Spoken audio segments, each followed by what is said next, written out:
अ आणि क जीवनसत्वयुक्त अशी ही शेवग्याची पाने। शेवग्याच्या शेंगा तर सगळ्यांनाच माहिती आहेत। तर आज आपण या पानांपासून काय बनवणार आहोत ते पाहूयात। ही कवळी पाने आपण घेतलेली आहेत। अशा प्रकारे जर पानं असतील तर आपण त्याचे फक्त पानं काढून घेणार आहोत, देठ घेणार नाही। आणि जर एकदमच कवळी पानं असतील तर त्याचे देठ घेतले तरी चालतात। फक्त अशा प्रकारे पानं घेणार असेल तर फक्त पानं घ्यायची। अशी आपण निवडून घेणार आहोत सगळी पानं।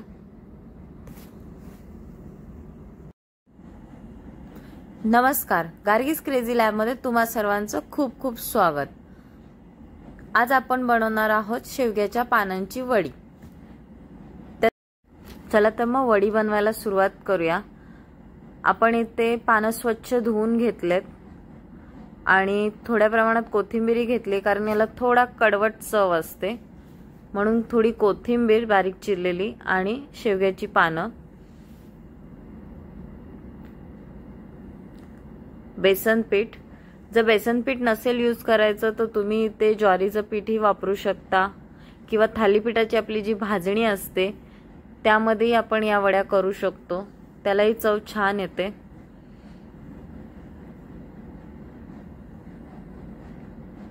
बेसन पीठ घातले आपण, लाल तिखट, धना जिरा पावडर, बडीशोप, हिंग आणि हळद घेतले।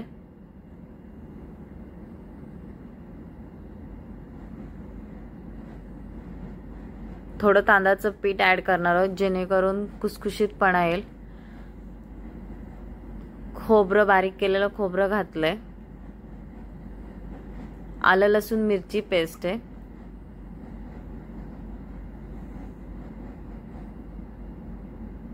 इथे आलं लसूण मिरची पेस्ट नसेल घालायची तर तुम्ही फक्त आलं लसूण खोबऱ्यासोबत बारीक करून घातलं मिक्सरला तरी चालेल।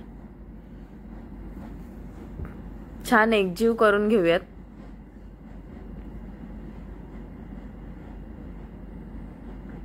चवीनुसार मीठ,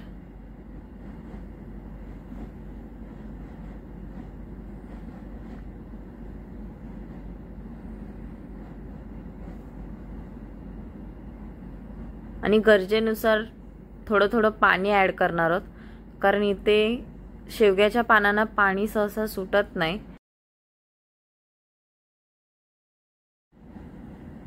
तर थोडं थोडं आपण पाणी ऍड करून छान मळून घेतलंय आणि थोडासा शेवटी तेलाचा हात लावणार आहोत।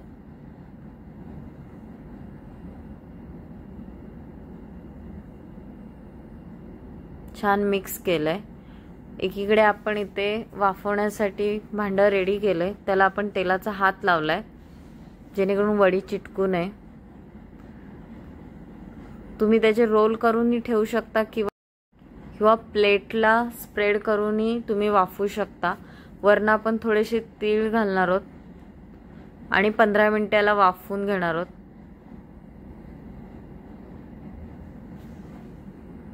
तर वडी शिजलेली आहे। आता वाफवून झाल्यानंतर आपण तिला थंड करणार आहोत आणि डीप फ्राय करणार आहोत।